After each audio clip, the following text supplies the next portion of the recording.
Man, this video, it's gonna be a little bit different because we're dealing in real time with people's actual feelings and actual emotions, as well as real implications for the immediate reality is what happening right now, and what I'm saying, the future to come, especially like the long.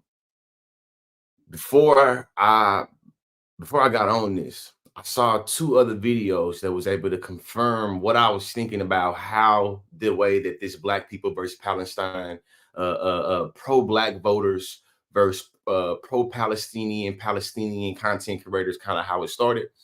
Um, Before I go down the rabbit hole with y'all though, in terms of like how this started and what was going on, I think that it's important to first outline the evidence that shows that this is kind of a manufactured controversy that will only benefit particular entities. And since October, there has been a lot of Black people and Palestinian people that have been, I'm saying, reforging relationships, because we know our relationship with Black people and Palestinians go back to 1948, literally. But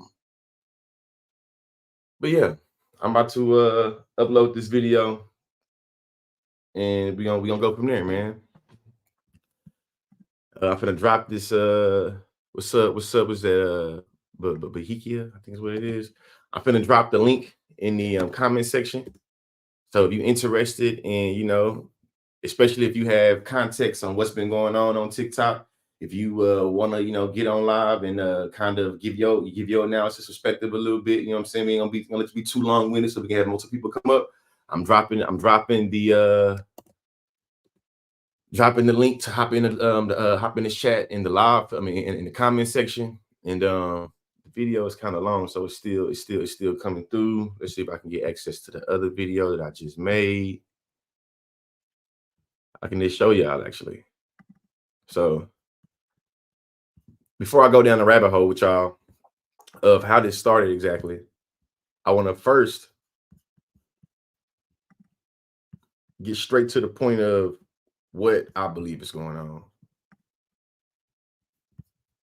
But before we do that, actually, make sure we start the right one. Spontaneous percussion.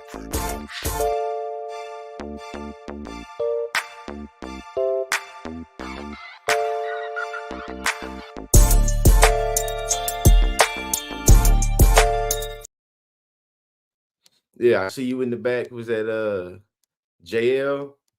I see you in the back. I'm finna play this video real fast. Then I'm gonna bring you in, because I could get people all riled up and getting into their different, predispositions about what they think about Black people, what they think about Palestinian people. I recognize I have a big platform, and within this audience right now, there's probably a lot of Black people and a lot of Palestinian people watching this.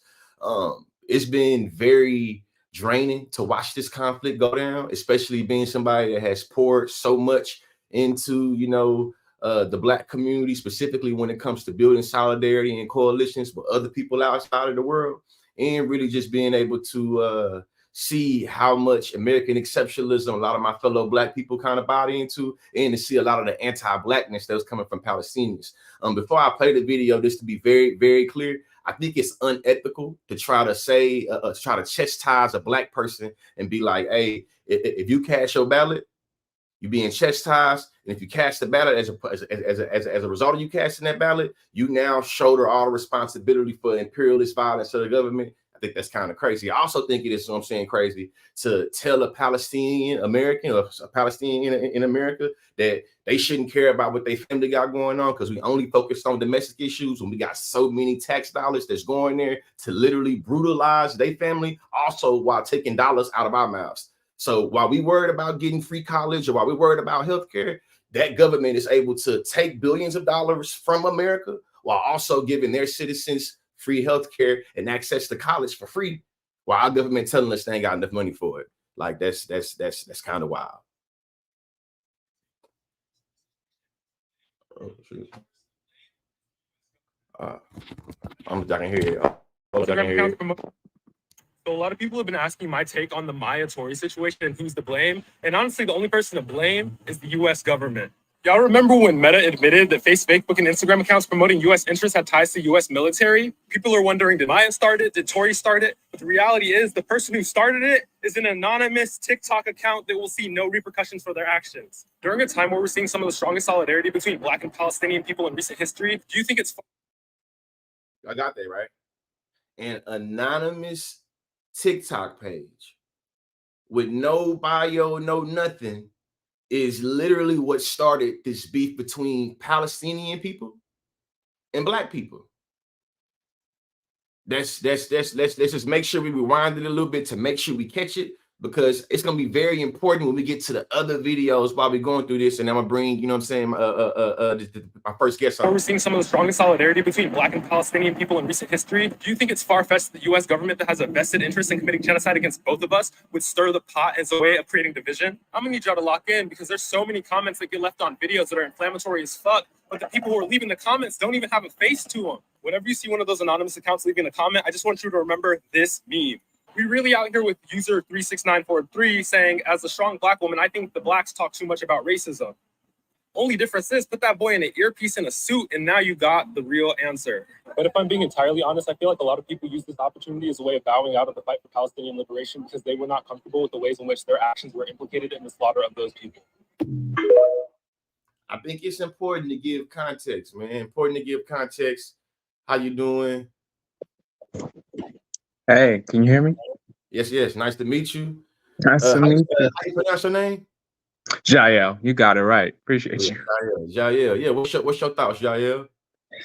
Yeah, I think that like the person said in the video, this is a lot of just stirring the pot. I'm coming out of Chicago, doing some work with Chicago Alliance Against Racism and Political Repression, and one of the things that their main organizers, this has been around for like years. You know, put in context, this is the coalition in legacy form that got Angela Davis free. And the way some of these people talked about it, following that movement, the Committee to Free Angela Davis, yeah, they, the government, didn't seem to be concerned with all the protesting they were doing, the canvassing, the flyers they were putting out, until they started talking about Palestine. And when it came to that, it was like the FBI raiding their houses, picking their friends up. And I guess putting in perspective, the gravity of what it means to have that solidarity between these groups. It wasn't an issue until they started talking about Palestine, right? You know what? Today I made a video. The video didn't do that well, but I think it's worthwhile to play this clip that I played in that video, because it gives a lot of context to what you're saying. And I know that there's a lot of people right now in this live stream that's ready to go down the Maya versus Tory rabbit hole. But I think being able to give credence to what we think is going on, to me, it's like really important. So hold on, make sure I got the right video queued up. I do. Let's go to the entire screen real fast.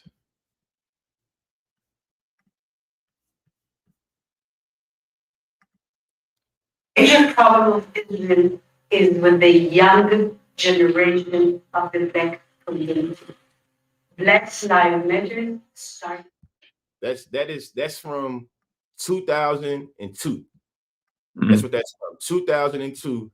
A former general counsel of Israel saying that the biggest problem Israel has is the young Black people here in America. And she said that in America. Not only she said that in America, I think that there was an individual that was also targeted by, you know what I'm saying, the US with different misinformation, and he put on a whole bunch of different conflicts and chaos by the name of Huey P. Newton. A lot of y'all familiar with that person's name, you know what I'm saying? To me, when he talked about being able to think globally and act locally, that's what I'm thinking about when it comes to this Palestine stuff. You feel me? A lot of individuals that look like us, they feel like, you know, we should only think about domestic issues and you know what I'm saying, really get to domestic issues first, take care of home first, not being able to recognize that I think all of us would deem a state representative election, a local election, which means it's a domestic issue. When State Representative Cori Bush and State Representative Jamal Bowman, you feel me, is losing their positions, I think that's indicative of a local domestic issues. Yeah, I love when you said that the other day. I think it was in a short reel. You said when it's people who live here and their families is dying over there, that's a domestic issue. And really puts it in a perspective that we got Americans that are suffering over here because of how we're spending money over there. And all these things are interconnected. All these isms, all these oppressions, all these ways that they come up to divide us, it's really the same thing at the end of the day. These I'm gonna let you riff right quick. Let's see. Yeah, you got any last words before I'm saying for me on? I got another guest coming up. I think something you said earlier really stuck with me. Trying to come down on Black people for voting in this election when there's a genocide going on is just as frying to our whole the fabric of our union as talking about Palestinian people who don't want to vote and denigrating them for that. It's like, I remember this one time earlier in the year, someone said to me, "What would you say?" And I think this is before October 7th. And they were saying, "What would you say if someone who was Native told you that voting, period, sort of validates this state?" And I was like, well, I think me and that person need to have validates their entire oppression. I'm like, me and that person need to have a conversation, one. But two, I don't think that this is a monolithic issue we're talking about. And so I think that it might validate it a little bit, but I think that validation happens out of like survival and recognizing that, you know, that I think that there's a fine line between survival and privilege in certain instances. And I think that that's what I hope this live to be. You know what I'm saying? I do think that some of us are speaking from positions of privilege, being able to just abandon, you feel me, the Palestinian movement and what Palestinians have going on because we feel like our family more important than theirs. Mm-hmm. Thank you. Yeah, appreciate you, definitely. Appreciate you for the support and engagement and hopping on. Yes. Let's see, we got Amber. Amber, before I bring you on, Amber, I'm gonna let this play, make a few comments, and then we're gonna start to finally get into the actual video that I have prepared for us to be able to go down the rabbit hole and be able to see how different people are responding to this beef.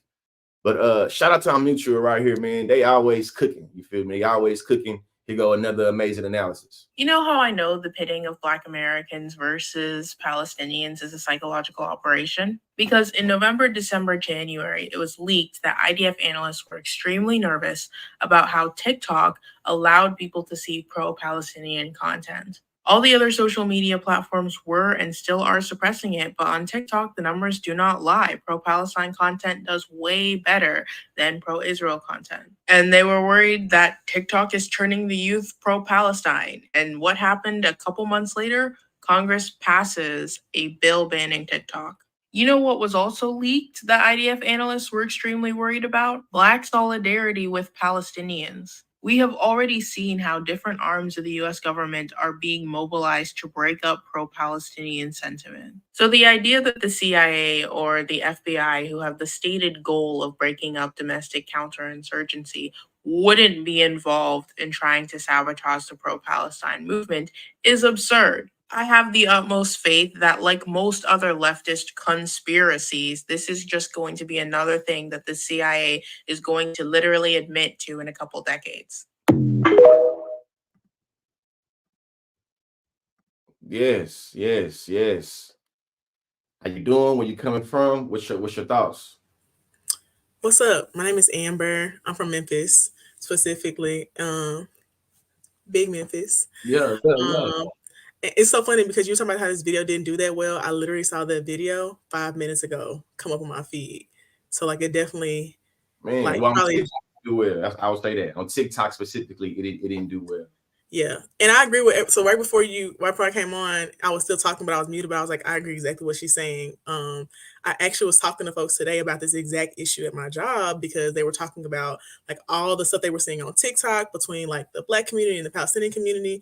And I was just explaining that, we really have to discern misinformation a lot better. Folks are really taking in a lot of misinformation and disinformation. And my friend Ari had posted this really cool TikTok, and she was like, the CIA sitting on their belly with their feet kicked up, just scrolling on their phone, watching. I saw that too. I saw it. But that shit was so funny. And I was like, but no, they really are though. And I talked to some of our staff members. I was like, y'all are falling for the COINTELPRO trap. Like y'all literally are falling for it in real time. And I'm watching it happen. Yeah. And it's just ghetto. I only watched it happen. I would not underestimate the bipartisan desire to make sure this little thing don't happen, because we know these folks ain't never agreed on nothing. The fact they was able to 80% agree on banning TikTok and trying to wrap it up around this idea of insecurity with, with data. And meanwhile, the government just leaked out our social security numbers. It show y'all they was full of shit. Very Not much only so. show y'all was full of shit, it show y'all that they are actually very, very invested in how Black people and Palestinian people is getting down. And listen, I'm not negating, this being clear and being real. I think Palestinian Shorty Maya, I think that she got a special type of anti-Blackness that I ain't rocking with. And I think that we should be very critical on making sure the rest of Palestinians ain't being held accountable because of this one, you feel me, man, you know what I'm saying? Or the other person, you feel me, her name Leans. Like, I don't think the entire movement. We shouldn't be putting that on Palestinians- those two people individually. They don't hold up the standards and morals for all of us. And because I know people in the uncommitted movement, and I know people who are in Michigan. We talking about that. They were like, yeah, the people in Michigan, that's not what they're like. People in Detroit, this is not what they're saying. And they've been saying that from jump. Like, we aren't anti-Black. We did not, approve that. But also when you work in these coalitions, because I've done work with the Stop Cop City movement and work here in Memphis. And like when you work in coalitions, people have different beliefs. People have different ideas.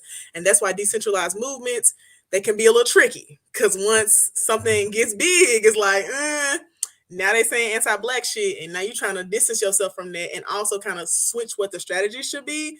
And I think that that's also becoming a tricky issue. I also sit kind of in a weird intersection because I'm an elected official here in the Young Democrats. So I was talking to them about how I'm the Black Caucus chair for Young Democrats of America, and I was explaining to them how like I've been seeing what the protest stuff was going to look like months in advance. And so them acting like all of a sudden now people are protesting. I was like, no, you're planning that stuff in the summer. They were literally planning to do stuff at the DNC in the summer months ago. Like this is already going to be happening, but trying to position things in a way of like, now that they have this Black woman who's going to be president, and now they're all of a sudden protesting. I was like, y'all are falling for the same misinformation and disinformation because that's not true. They've been protesting all summer because I've been out there with them. And I also been seeing the other side of like Democrats complaining about the protests. And I'm like, well, what do you expect people to do? Like you posted in that video about how this is the perfect time to push people. It is like, this is where you want to be agitating folks and pushing them. And it's working because when I put out a statement last year in October about the Palestinian genocide and what was happening there, I got interviewed a few weeks later because Kamala Harris has switched some of her comments similar to what I said. And people were asking, like, did you know that she had trying to change her stance? And I was like, no, but she needs to change it fully. And now, after that rally in Detroit, all of a sudden, at the next rally, she didn't respond the same way. So she is listening to people, and people need to keep doing stuff. Yeah, and I think that while she is listening, we should be very intentional about what it means to recognize how politics work. I think that a lot of us is really caught up in seeing politicians like sports teams and being like, if you don't like that sports team, well, fuck the game. Like, what you don't recognize is that whether the person that you want to win wins or you don't participate at all, there's going to be somebody that's going to be put in that position and they're going to administer policies, laws, legislation. If you are a Black person, you know that we tend to be disproportionately impacted by their laws, policies, and legislation. So regardless of whether you do politics, or if you care about politics, it's gonna do you. It's gonna do you and care about you. So for me, it's just really thinking about now. When I think about Huey P. Newton, he said, think globally and act locally. And me acting locally, I can't help but to think about there are 60 cop cities that's being built in America right now. Literally. A lot of those cop cities too, some blue cities. With that being said, I think that we should be more critical and develop a language to think about like international politics, specifically when it comes to how the empire of America operates already in terms of expanding its empire. What I know is, but I'm talking about a liberal president or a conservative president. I would argue that the president position is indicative of imperial violence. Like in order to be president, you have to uphold one way or another, the international way that America wants to operate. So for me, it's like every president is still killing folks in Syria. Like either whether we talk about it or not, Obama was still killing folks in Syria. Biden was still killing folks. COINTELPRO was still happening in Africa. AFRICOM is still happening actively right now. While we've had a black president, a Democrat president, and most likely coming up, a black woman president, they're still going to be doing the same exact things to colonize other countries, regardless of them being in that position. Yeah. I think that, to me, I feel like I want to be critical, right? I think that we should acknowledge that every president in the definition of what it means to be a war criminal is a war criminal. We also should acknowledge too that us smarter people, we criticize quote unquote one issue voters for a reason, because we know that there are multiple things on the ballot. You know what I'm saying? The third thing I'll say is I think that there's a way for us to acknowledge the way that politics work already, while still being critical of how Palestinians are getting their blood spilled at the hands of taxpayers' dollars, while we having to choose between eating a sandwich or paying rent. We having to decide between buying insulin or getting gas. And I think that if we live in America and we're talking about domestic issues, hey, like I know, your city, your state, your country gonna give a full-blown annual budget. How many annual dollars do we give to them? And how does that not in our Zoom call today, the link that tells you how much your state gives to Israel? And I was looking at it because we're giving away billions in Tennessee, which is insane, but most states are. And I always said, even on the call today, and I was telling them last week, like black folks don't have the privilege of being single issue voters. But also, I'm not like when people are questioning black people, I'm not finna answer. Like, I don't feel like I have to respond. I feel like I'm gonna do what I need to do that's best for me, and also still hold them accountable for what's happening in Palestine. I don't think that you can't do both. I don't think you can't do both either. That's the reason why I feel like I respect. I don't get into that what's your call story. I get into them. We get into the videos actually. You know what I'm saying? Because I know I just think that the reason why I wanted to forefront this PSYOP COINTELPRO manufactured, you know what I'm saying, controversy, you know what I'm saying, manufactured chaos in the beginning, because I know that when I start getting to these clips of the real life people in real life and on TikTok that actually had their feelings hurt or actually felt pissed off one way or another, I know they actually happened. You know what I'm saying? I think it's important to acknowledge in the beginning that the mere comment that really started all this shit came from a anonymous comment. And I've seen that happen so many times. That's why I'm glad you played that first video, because literally, as a lot of black folks I knew were becoming super popular on TikTok, me included, my TikTok page did not blow up until last October when I was going to city council meetings. Right now, what's your TikTok? What's your TikTok? It's A is for Afro. A is for Afro. I'm following you right now. And you know my friend Elizabeth Houston? Mm-hmm. Yeah, hell yeah. Yeah, it's mommy. Afro. Yeah, it didn't blow up until I was going to city council meetings advocating for a ceasefire resolution and organizing with Palestinians here in Memphis. Then all of a sudden it blew up. And as it was blowing, literally, I had 10,000 followers one day, 12,000. Then it was voting to cancel TikTok. I was literally like, this is happening in real time and people aren't realizing it. And my friends whose pages were also blowing up were literally like, yeah, this is happening in real time. Like, they really sick of our shit. And only happened in real time. Something that I learned when I started learning about politics and started learning about power and domination. Once you have enough different entities that has a common interest in targeting and or with what I learned, neutralizing your ass, it's more easy for them to neutralize it. When we think about all of Starbucks, McDonald's, Target, Gatorade, man, it's a long laundry list of major multi-something corporations that really is able to invest Like Making when I learned big that, I was like, man. That's why I tell people are like, I don't understand how you're in politics because you're just, I'm very much an anarchist. And I was like, because that's where all the tea is. Like, you know how much I learn and what I find out because I'm in a political position? Like, they really, the government is insane, pervasive, very much so. And I be telling my friends, not classy, not no, not demure, very much.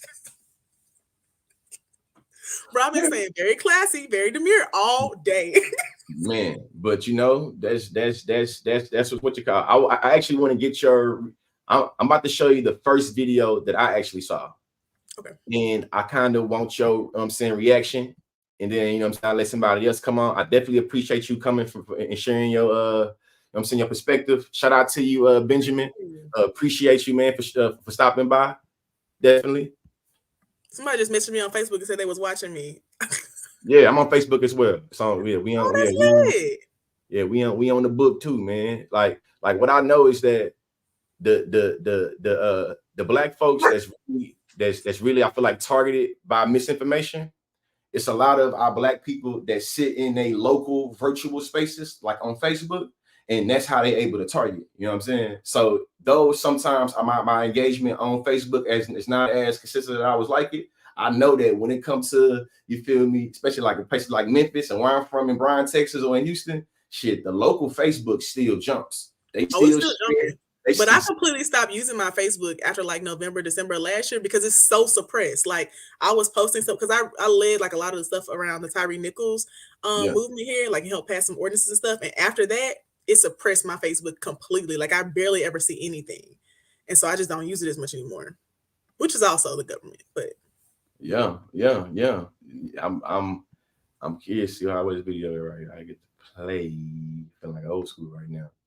The video that I have is so long that I wasn't able to technically do it how I usually do it. But this is the first video that I saw.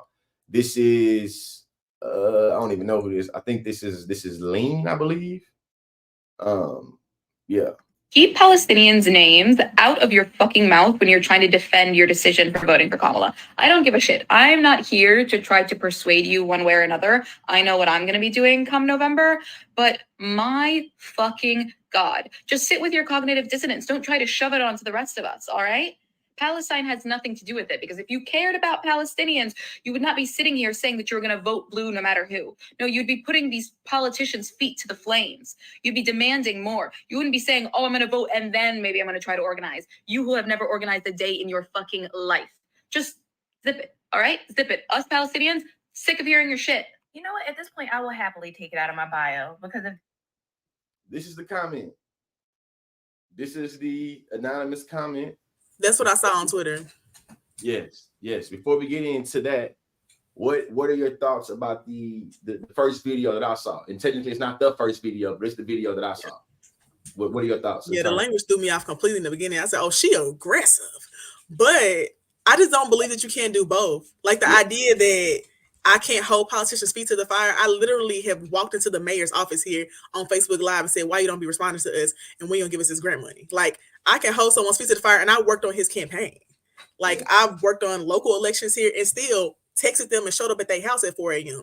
That doesn't mean you can't organize and hold someone's feet to the fire. You can very much do both. If she's not used to doing both, you should say that. But what you shouldn't do is assume that Black folks can't walk and chew gum at the same time, because I know plenty of people who are organizing, working on campaigns, and also organizing with the uncommitted movement, literally canvassing for voter engagement, and then also helping them figure out a strategy for how we're going to move forward. Like you can definitely do both.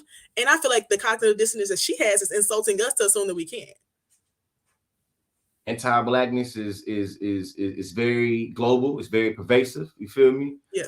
Palestinians that I be around, you know what I'm saying? The non-Palestinian Muslim people I be around are very upfront about how anti-Blackness is normalized within their culture, within their community, and they're usually very upfront. So what I'll say is that the Palestinian woman that I just played in that clip does not represent all Palestinian voices. As a matter of fact, tomorrow I'm going to kick it with some Palestinians here in Houston to talk about the Holy Land 5. You know what I'm saying? So it's not like, I want to be clear on that. Just like we know that there, you know what I'm saying, a group of Black people don't represent the entirety of the perspective of Black people. Let's keep in mind, you know what I'm saying, that over there as well. You know, let's keep an eye in mind. That is that over well. Do you have any parting words you'd like to leave us with? No, this was cool. I'm glad I saw that Instagram video and hopped on here because I always have wanted to chat with you. I feel like I did debate too in high school. So I like hearing you talk about debate and shit. Yes, type shit. You know? Thank you. I appreciate you definitely. I think that you being a part of civic engagement, being, you know what I'm saying, being in office and being a part of this conversation, being a part of this live, I think that it speaks volumes. And I also think that it kind of humanizes the different ways that we can view how politics happen. Because a lot of times people that's in office, except when we talk about the big, it's like, hey, we're talking about everyday people. You feel me? Everyday people that seen a problem in their community and decide the folks that was in office when doing a goddamn thing and decide they can do better. You feel me? There are people that, you know what I'm saying, it's like that. You know what I'm saying? It's just really thinking. I also will reiterate that all politics is very much local, and all the change that I've really made that's been instrumental has been in local politics. I just helped to get $1 million allocated for youth mental health here in Memphis, and that was from our mayor and our local city council. I haven't seen that happen statewide or nationally. Like, if you can get into your city council, your county commission, some state governments, you can actually make really big change, but it all starts locally. Yeah, definitely all starts locally, man. Thank you so much. I appreciate you. I'm about to be dropping the link again in the comments.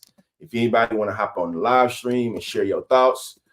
Before I let this another clip play, before I let this other clip play, I definitely want to just say again that locally what's happening is always what's important. I know that we usually hyper focus on what's at the top of the ballot, and we forget kind of how our everyday lives is governed by the people that's in our city council, that's in our state representatives, this like and the other. But also want to be acknowledging this too.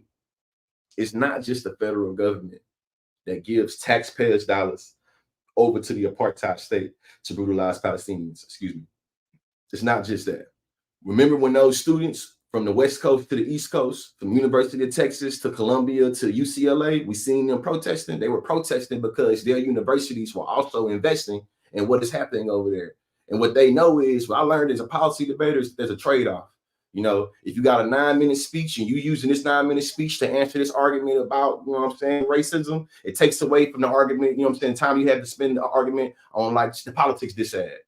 Politics work the same way, especially when it comes to the budget. So we know this university, that university is giving millions of dollars away, you feel me, from this university for them people over there. How is that impacting, you feel me, the infrastructure of the university for the students that actually paying tuition to be there? It definitely impacts them.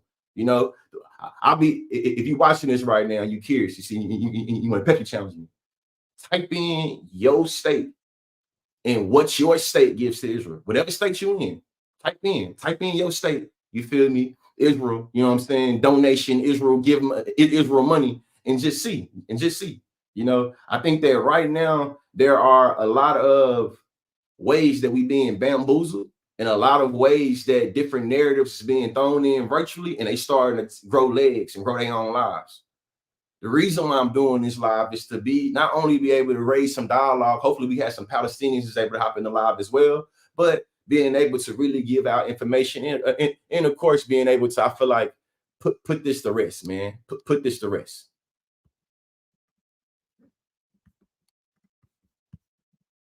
That's really how y'all feel, as if Donald Trump gives a damn about Palestine. Fine, I will take it out of my bio. I will never speak about it ever again. Trust me, I will never speak about it again. That was Maya. I want to make one thing very Maya is the person that responded to that comment, and you know what I'm saying, kind of, you know what I'm saying, got this all out. I have no disrespect towards Maya at all. The one thing I will say is that if that was left in my comment section, I don't think I would let no single individual, you know what I'm saying, dictate how I care about a collective of people. And you know what I'm saying? But I get the like, hey, I got a lot of things going on. I'm racially exhausted. And if you, out of respect, you told me to take this out of your shit and you that, I respect what your wishes, I'm gonna take it out. I do understand that line of thinking. You know what I'm saying? I'm just saying for me, it's like, nah, you got me. You don't run my page. You feel me? If you don't like seeing my Palestinian flag in my bio, you better go look at somebody else's bio. That's would have been my energy, because it's just like, what are you saying? But it's like, you know, I definitely get it. This is where it starts getting ugly, though. This is where it starts to the language starts to get much more colorful. It starts to get much more volatile and starts to really piss people off. You know what I'm saying? This dude right here made me feel like, what you saying, bro?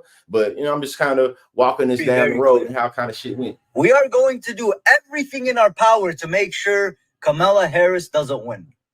Vote for, if you want Donald Trump to win, say that.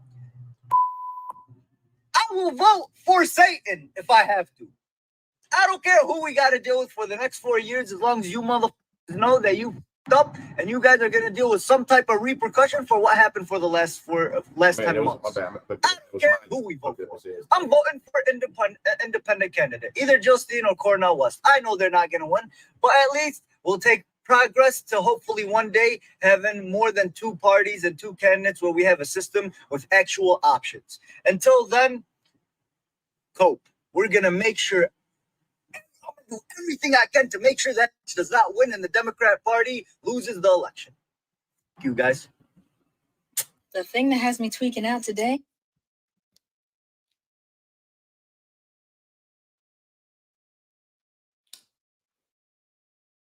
Before the Tory, my intern wanted a correction. Shout out to the comments or whatever. I misspoke, and I was thinking of hella shit right now. And I said that it was Maya, and that was Tory, the black woman. It was like, I take it out of my bio, and me saying that was actually Tory. You know what I'm saying? I know that too. Before this happened, I was already starting to see a particular way of non-black leftists trying to criticize black leftists and or black liberals and just black people in general for having some type of hope when Kamala Harris, you feel me, got elected. And I made a little, you know what I'm saying, little video about it, you feel me? But there was already starting to be a sentiment of people being racially insensitive, trying to not really take into context what black people, you know what I'm saying, our relationship to the ballot, to voting, as well as the other things that's on the ballot was going on. And it was already starting to make me feel salty, make me feel some type of way, you know? I think this woman right here is about to hit it on the head. I'm about to drop the link to this live stream again in the comment section. If you know what I'm saying, you want to hop on the live and say what you think about, you know what I'm saying, the Palestine versus black people beef. If you just getting on the live stream, at the beginning of this live stream, I was able to really show different theories and with a little bit of evidence to support it about how there is a manufactured controversy for how this black Palestinian TikTok beef is going, as well as being able to zero in and acknowledge that the very comment that started all this came from an anonymous page with no followers, no post, and no name. That's very important. But I'm also going to acknowledge that there are real people that's really pissed off, that's really hurt, you feel me, that's really being impacted by this beef. And I recognize that there are different people that's saying it, you feel me, acknowledge, recognize all that. About this whole third party, vote for Kamala, vote for Trump, free Palestine discourse is the fact that some of y'all do not care about Palestinians.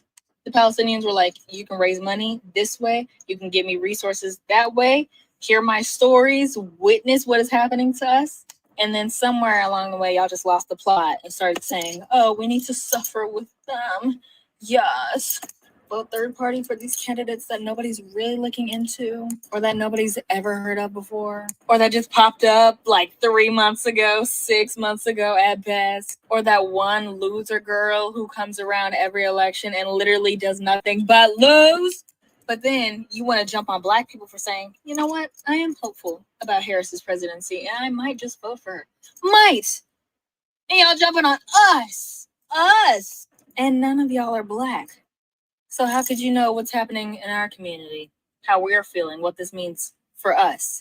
But you have the audacity to trample all over us. Oh, okay. We need to suffer for the Palestinians. Babe.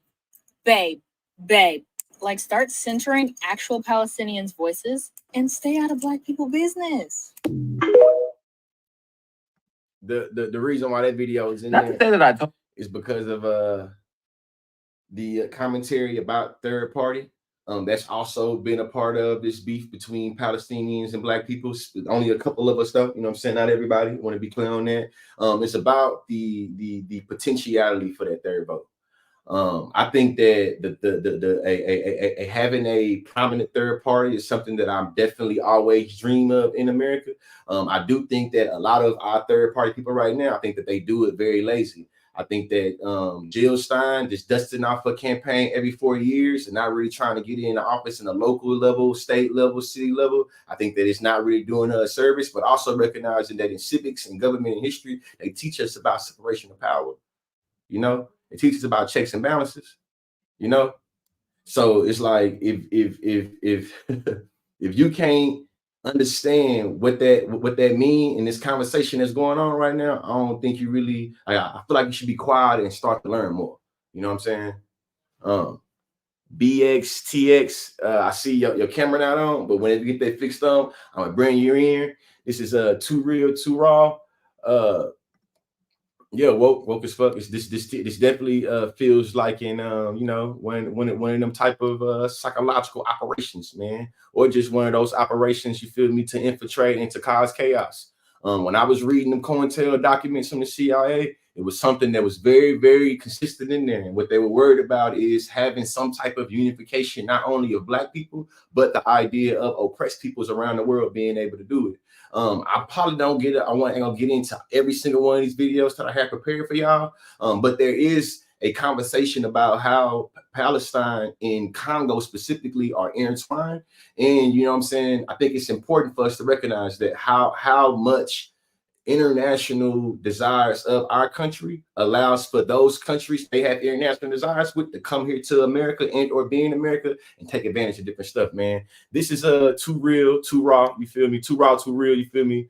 One of the mutuals, you know, very democratic, very liberal, you feel me? But I think that I'm saying making some points right here, you know what I mean? Making some points right here, and then after this right here, I'm gonna say some things about coalition building. You know what I mean? I think we should talk about that. Told you so, but I told you so.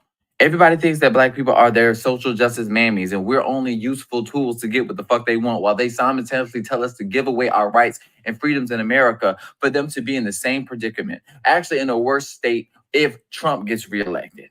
Because Trump said he's going to implement a Muslim ban, and he said that he wants Netanyahu to finish them. And yes, that is a kingdom key behind me, because I have keys to the kingdom, because I'm blessed and highly favored and filled with the Holy Spirit. And that's on Sora Donald Goofy, and I ain't going to be no goddamn goofy and not show up to the motherfucking polls, bitch. I'm voting, and there ain't a motherfucking thing y'all going to do to stop me. Black people will be the first ones to damn go. And we already know that you guys do not have a fucking plan, and y'all do not have any system set in place for us when shit hits the fucking fan. I've been very clear on this platform that I'm never telling somebody, I'm never telling the Palestinian, never telling the Muslim American what the fuck to do with their damn vote. But don't you ever in your fucking life ever tell a Black person not to fucking vote. Because we have never asked any marginalized group to sacrifice their rights for us. We've only advocated for ourselves and others. But we've never asked anybody to sacrifice themselves, their rights, or their lives, because implementing policy that's going to impact Black people in a positive way has no negative consequences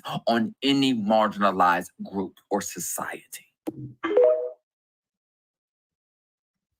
Not only was that a word, I think it touches in the long history of Black people being used as what the Afro-pessimists would call junior partners of civil society, or like Too Raw, Too Real said, being the social justice mammies for other different, you know what I'm saying, communities take off. I think when we talk about how anti-Blackness is a global phenomenon, we got to be real critical about how the entire world has been seduced by anti-Blackness and being able to always marginalize and put Black people to the back burner. A lot of times when we start thinking about the way that Black freedom, Black liberation, Black resistance happens, it's used as kind of a fungible springboard in different instances for other people to kind of take off on that. And a lot of the voices and a lot of the videos that I saw specifically from, you know what I'm saying, different Palestinian people really echoed this legacy of Black people being seen as the, you know, the social justice surrogates for other people, you know what I'm saying, especially when it's like Black people always being chastised about our morals and our ethics based off of how we in fact care about other people, while we always getting the short end of the stick. I'm a black person, you feel me? I was born black, I'm gonna die black, you feel me? My family is black, you know what I'm saying? And just thinking about what I've learned about the black radical tradition and what I've learned about black civic engagement and what I've learned about black movements is that there is a long line of us always being chastised and punched in the face about, well, you a hypocrite if you don't care about them over there, you care about that over there. And there's a part of the criticisms that's really kind of giving that very thing that I learned through Afro-pessimism to be critical of, or what I learned about from Malcolm X or James Baldwin being critical of, just the very different ways that black resistance get commodified and or black resistance gets authenticity test based off of how it works for other people. And I think that we got to be real critical of that. And I think that, you feel me, to lean and Maya, that's the disservice that I think that y'all gave, and it made it where, you know, some people don't really have no real engagement with Palestinian people. You feel me? They only seeing what they seeing on the internet. They only hearing the voices they see on the internet. When you go viral for telling black people, if you're gonna vote for Kamala Harris, then take Palestine out your, you know what I'm saying, out your mouth and keep this flag out, this, that, and the other, it's definitely gonna leave a nasty taste in a lot of black folks' mouth that don't really have meaningful relationships with Palestinian people in real life. All they know is what you just said. You know what I'm saying? I think that's I feel like that's not good. You know what I'm saying? I think also to the black people that's like, shit, well, fuck Palestine, I'm just gonna do X, Y, and Z. I think that, you know what I'm saying, that's very similarly leaves a nasty taste, you feel me, in different people's mouths. What I know is that when it comes to the Black Lives Matter movement, or even come to the new reality and climate that we in right now, when it comes to being pro-Palestine, the cultivation of all the voices is really what made a lot of the Christian possible. You feel me? Different people being able to acknowledge what happened to George Floyd and talk about how that made them feel is how we were able to get to this, you know what I'm saying, get to this space. You know what I mean? Palestinians being able to us being able to see what they're going through, you feel me? And us using our voices is really what proliferated what they got going on to be in a different climate. Before I got on this live, I saw a video. I might even play it during this live stream of Donald Trump talking at, I think, a AIPAC rally or something like that. And what he's saying specifically is about he misses 15 years ago when the AIPAC Israeli, you know what I'm saying, lobby was the most powerful in America, and you couldn't talk about them, this, that, and the other, this, that, and the other, this, that, and the other. And it just showed, you know, how there are a lot of things in the status quo that remains the same. For me, it's like you gotta pick your slumlord, you know what I'm saying, different instances. You know what I'm saying? You gotta have somewhere to live, you gotta have running water. You just got two slumlords. You try to pick the best one that's gonna give you, you feel me, the best comfort, you know what I'm saying? The best, you know what I'm saying, comfort in different instances, but also the best way to survive, you know? And again, whether you like politics, whether you participate in politics, politics still happen. When I wasn't voting and I didn't care about voting, first time I voted was 2020. In 2016, when I did not vote, I was in grad school. I'll never forget this. The next day after Trump won, I went to my class. You know what I'm saying? It was a sociology, it was sociology class. Sociology class had a few people that wasn't from America. You feel me? One of them was from like India. One of them was from like Afghanistan. Another, like, there were people that was in grad school with me, my colleagues, my classmates, that was crying, boo-hooing, because Trump is already talking about the Muslim ban. It was already talking about how they probably not gonna be able to go home for Thanksgiving, even though they've been saving for this many years, because they'll probably be able to come back. You know what I'm saying? Also being able to, I'm from Texas. I grew up around a whole bunch of undocumented people. You know what I'm saying? A whole bunch of undocumented citizens. When we started thinking about how ICE was really weaponized against people, I really had to sit with and think about how this person being, you know, I live in Oklahoma. All those electoral college votes was gonna go to Oklahoma anyway. I still felt bad that I felt like I wasn't, you know what I'm saying? I didn't get involved. You feel me? It's something that sticks with me as a 33-year-old. You know, especially me now knowing what's going on when it comes to gender affirming care. I got 2 kids. If Trump get in office, what he doing with, you know what I'm saying, PragerU and probably 2025, I don't want him to be able to teach my black kids that slavery benefited our ancestors because it taught them how to do agriculture, even though that's false. You know what I'm saying? It's like, I don't want that at all. And that's something I'm being very, very critical about, you know. I also think that we should be pushing Kamala as much as possible. You know what I'm saying? You say you want a ceasefire, follow through with a ceasefire. When you said you was gonna do a ceasefire and you said you was talking about an embargo, weapons embargo, whatever, just like Donald Trump And just like that, the video I was referring to with the author of Project 1025 talking about Donald Trump and this, that, and the other. I ain't talking about that next. It's a different video, but that's a video that happening. I think shit, the somebody a part of Biden administration tweeted after Kamala said that and said that's not true. We also know that after Kamala said that, we literally gave billions of dollars the next day, and then the next day after that, they bombed the church. I mean, they bombed the school. You know what I'm saying? So it's a lot to go to it. Before I let the next video play, to Black people that's like, man, Constance, I feel you, but what else can she do? You know what I'm saying? You just that she's saying this, you know what I'm saying? She's doing what she can. I think that when Black people are murdered by the police and we hear white liberals giving us lip service, but they ain't giving us no material reality, they ain't changed nothing materially, how we feel about that, I think that's how a lot of Palestinian Americans feel. You know what I'm saying? Like, you call it for ceasefire, but we started giving billions of dollars and we started giving weapons, and people, you know what I'm saying, and my families and my cousins, them is finally it's still getting blown up. I see you, BX. I'm finna bring you on. Just play it real fast though. Earlier today, I saw a video on my For You page of a woman of color responding to a comment from someone saying, if you're gonna... This is the video right here that sparked this is Maya. This is the video that sparked a live stream, the conversation between Maya and Tori, the Black woman. And you know, her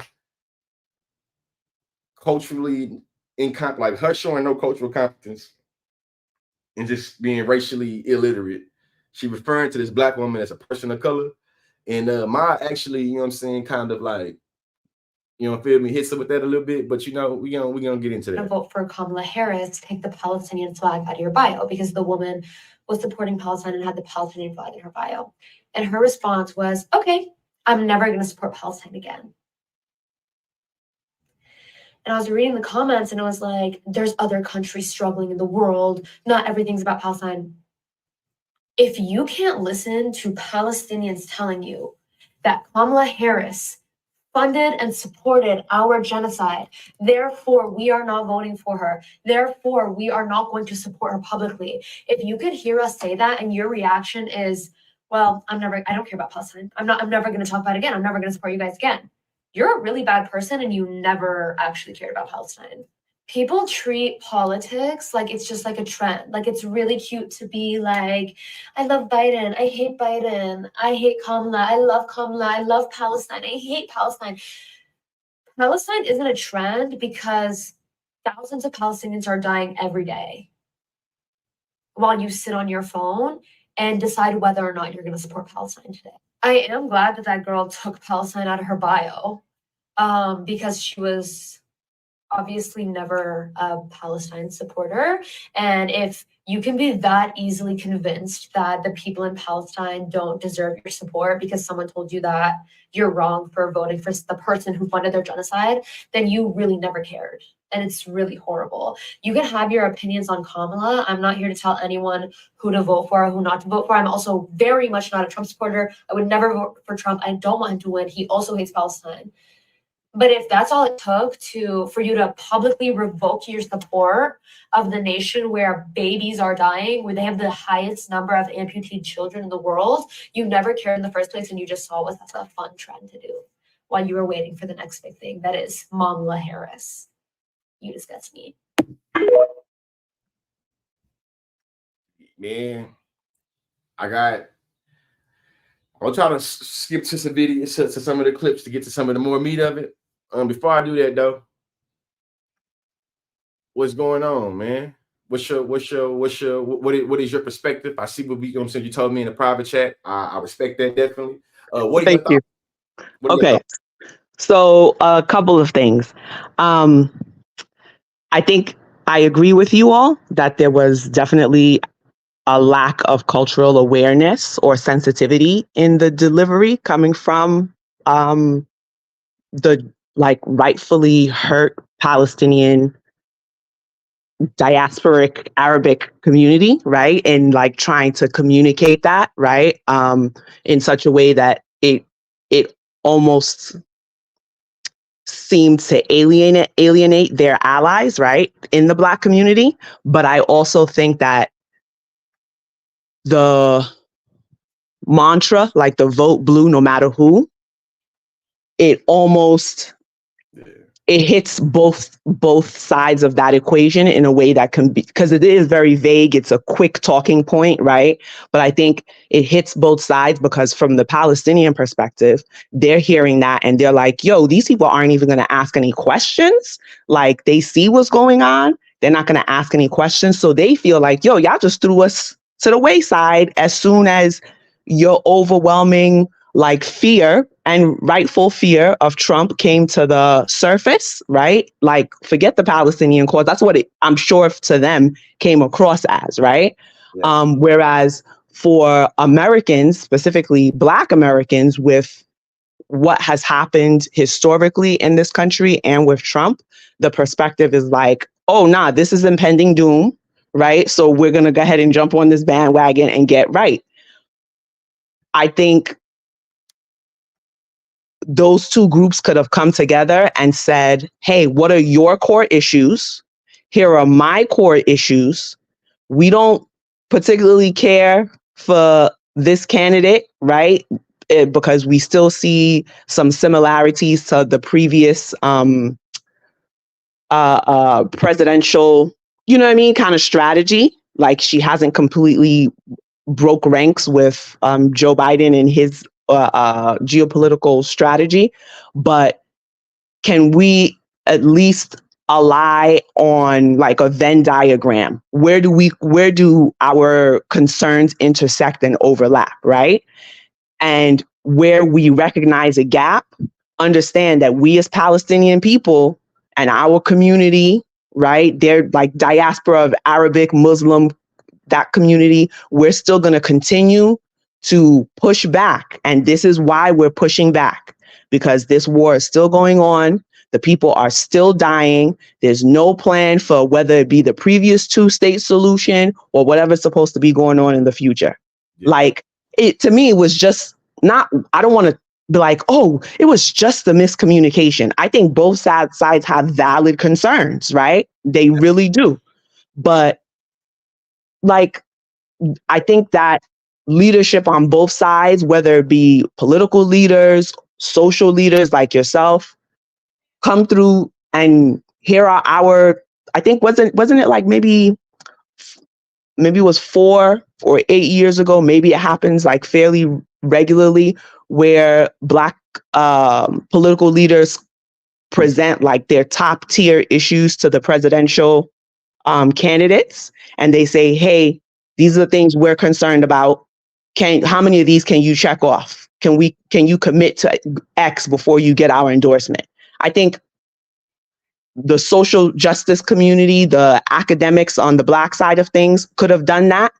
And the social justice and academics and political leaders on the Palestinian side of things could have done that so that they can better ally on the Western side of things, right?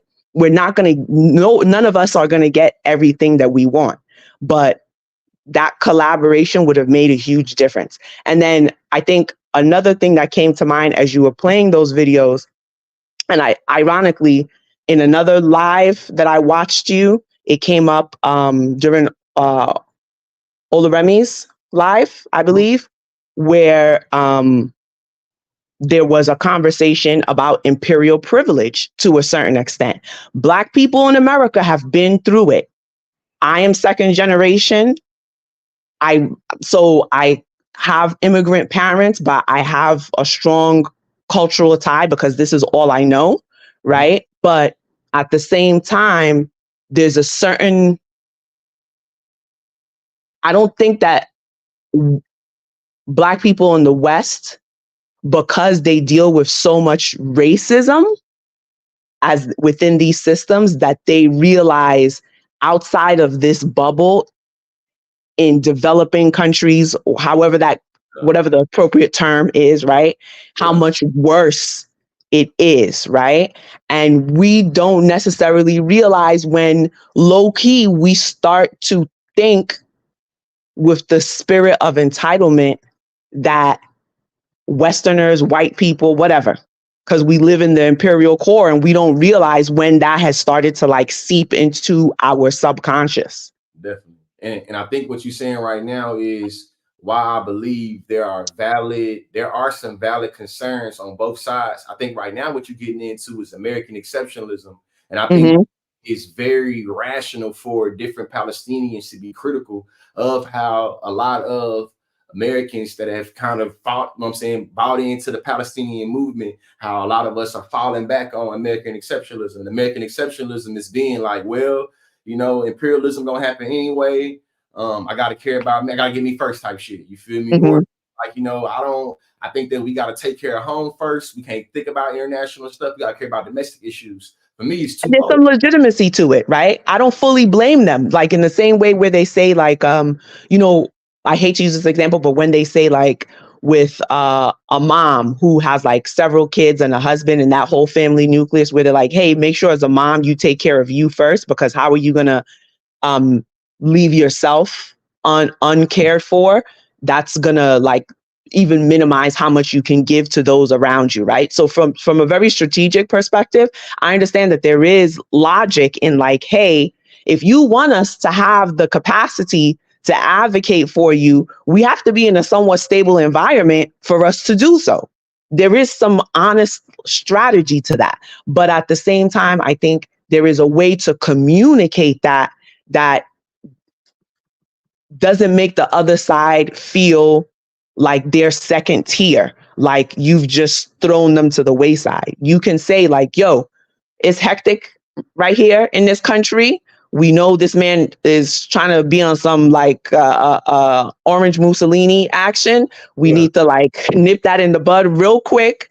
We aren't fully on board with this candidate. We have concerns even about her national policy, right?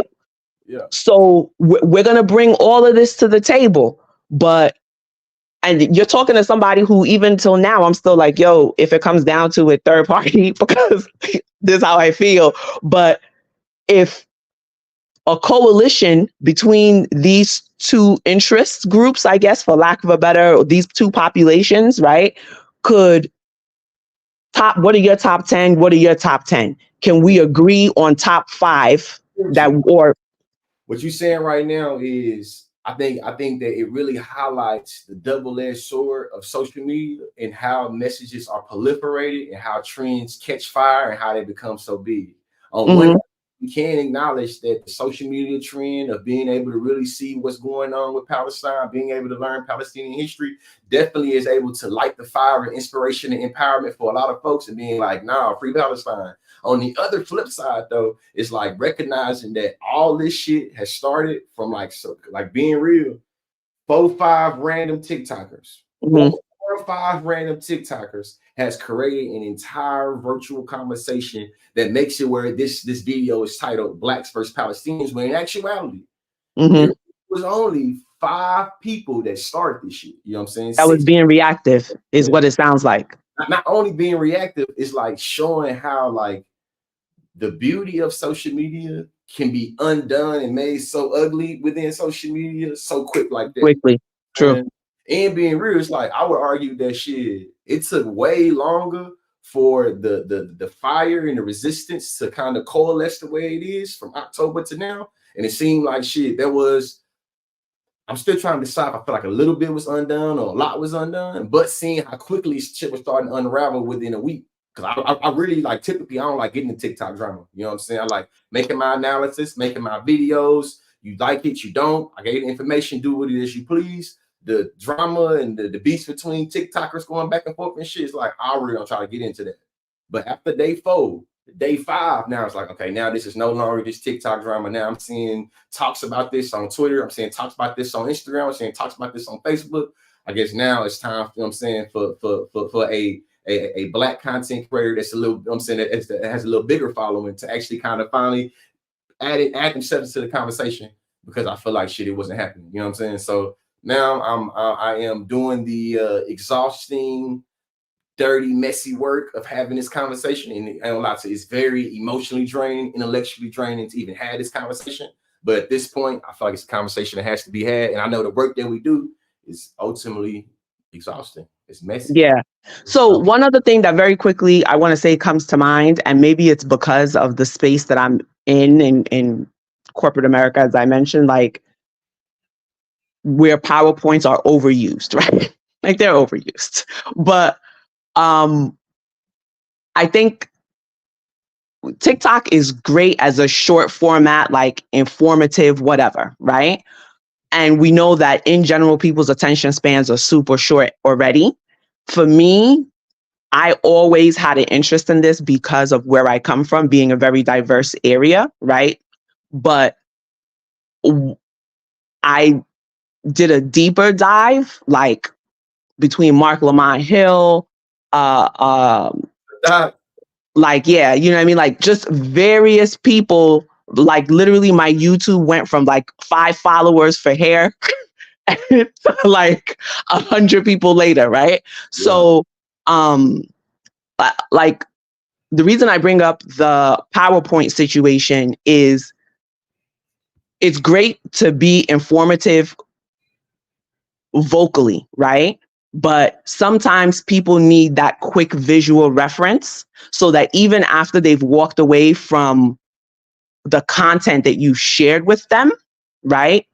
In conversation or through teaching, they have like a quick reference guide. Like, oh, okay, boom, this is what's going on in Palestine.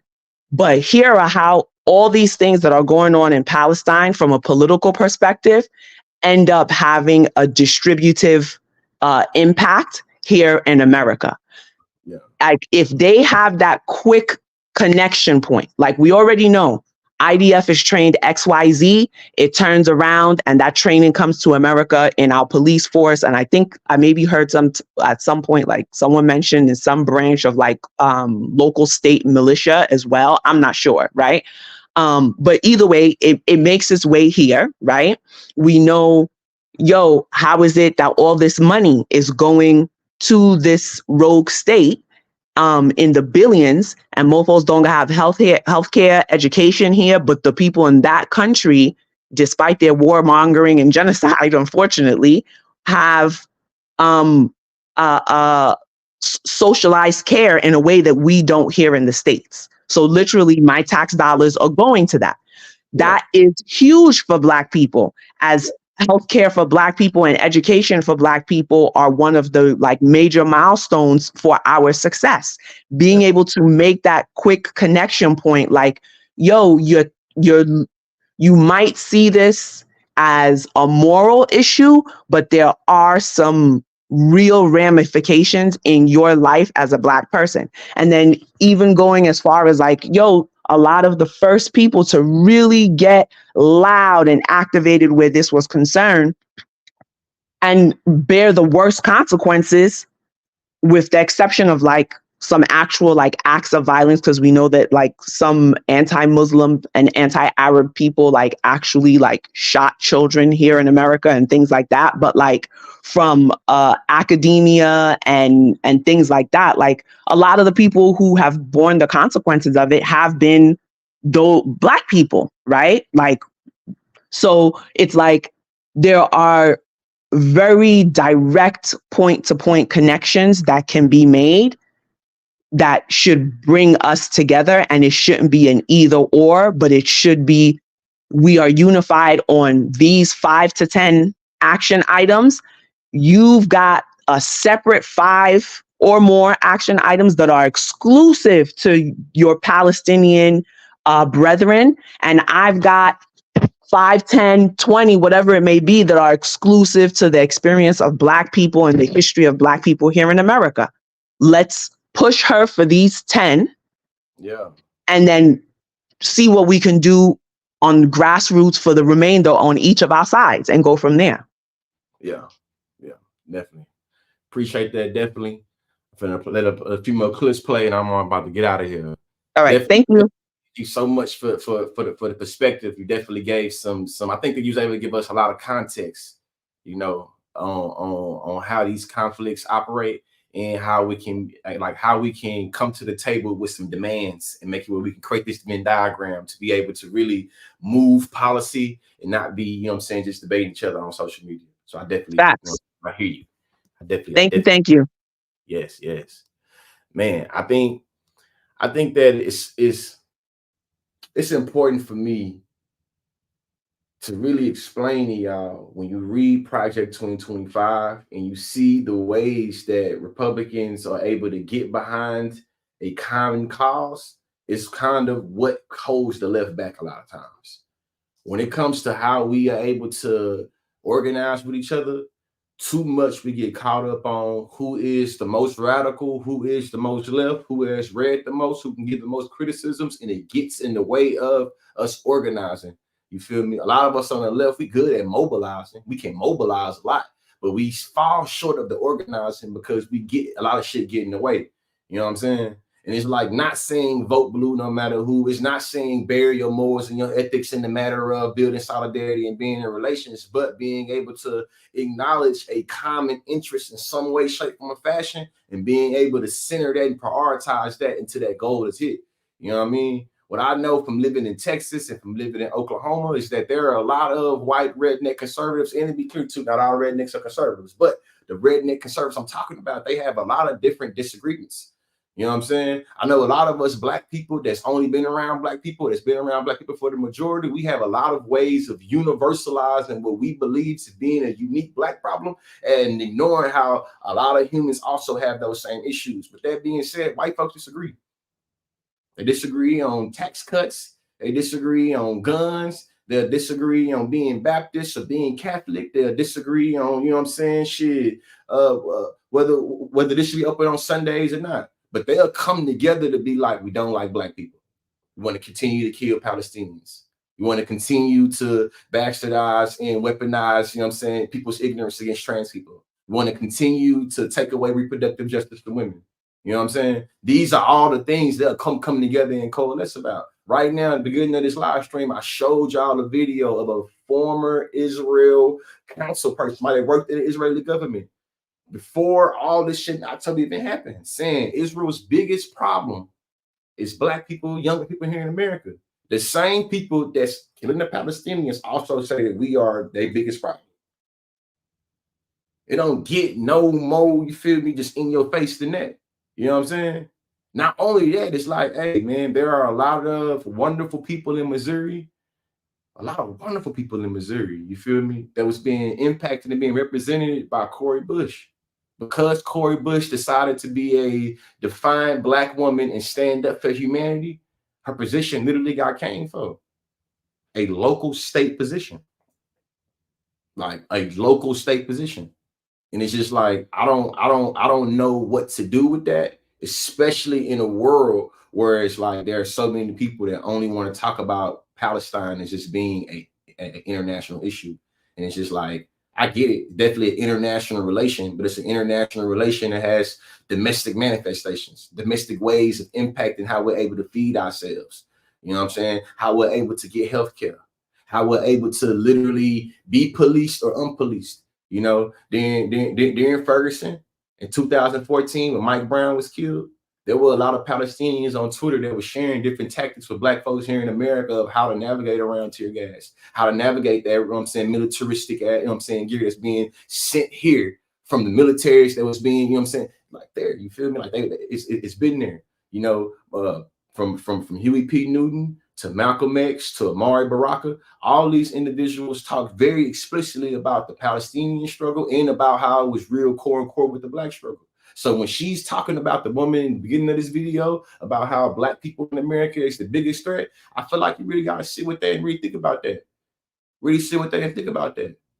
And I only sit with it and think about it when I was saying when other persons on the live, it's like what I learned in debate about international relations and about power and domination is that once you interest enough people in power and they feel like you are a threat, they're going to do something to neutralize you. So once we have all these multi-billion-dollar corporations, we have multiple different states that have interests in keeping their strong foot in the Middle East, of course they are able to think like, man, listen, Democrats, Republicans, I know we can't agree on nothing else, man. But the people that pay us to keep on making this policy, the interest groups, the lobbyists, you know what I'm saying, the bureaucracies, they funded by corporations. We ain't gonna be able to do nothing. We ain't gonna be able to fight with each other, at least fight with each other with some money, unless we do something about these young people, these young black people especially, but all these young people seeing what's happening on their phones. And what they do, block TikTok. Now we got to ban TikTok and we're going to call it something else. You know what I'm saying? The whole time, Joe Biden and his people was working with a whole bunch of TikTokers in 2020 trying to get us to work with them because Donald Trump was threatening, you know what I'm saying, to take out TikTok. Why Donald Trump wanted to take out TikTok? Because the information that was being shared on the app was having impacts on his bottom line and how folks showed up to the poll. You know? So again, you start to really think about who has a common interest. So what are the different entities that can have a common interest in making sure we don't have these conversations no more? Once you recognize that it's the United States federal government that uniquely believes that we must have us a foothold in the Middle East, you start to think about how these different corporations, they might be owned by, you know what I'm saying, some people of Israeli descent, or they might send money over there to people of Israel. It's like, we can, you know what I'm saying, we should be critical of that. I know that, you know, that they are really freaking out because the Zionist handbook is really starting to fall apart. You know, it's starting to fall apart in a way where, you know, 15 years ago, if you said anything about Israel, Palestine, there were consequence repercussions. There still are consequence repercussions as well. I think that's the reason why there are a set of Black people that was so annoyed by these particular Palestinians saying that if you're going to vote for Kamala Harris, then keep Palestine out your mouth, because there's been so many Black people uniquely that have lost jobs, lost relationships because of what they try to do for Palestine. And you get it. That's not nothing comparable to losing a family member at all. But I think it still illustrates how there are people that have skin in the game, or there's people that's been invested materially in what is happening to Palestinians, man. I'm finna get to some of these comment sections, but just really wanted to really, you know what I'm saying, I feel like say some real shit in the camera before I let some more of these videos play, because I think that sometimes for you to voice the reason, man. I know that there are a lot of, I say like this. As somebody that has been really invested in the political, social, economic reality of Black people, it did make me feel some type of way seeing so many non-Black people build their platforms off of talking about the pain and suffering of Black people, and it wasn't Black. Especially because so many Black people been talking about our struggle way before George Floyd, anything happened to him, and we wasn't, nothing was coming of it. Nobody would listen almost, you feel me? So I get how a lot of Palestinians feel some type of way that there were a lot of non-Palestinian content creators that was either A, able to grow their platform, or B, able to literally create a platform out of talking about the pain and suffering of Palestinians. What we're getting into right now is kind of the concept of neoliberalism.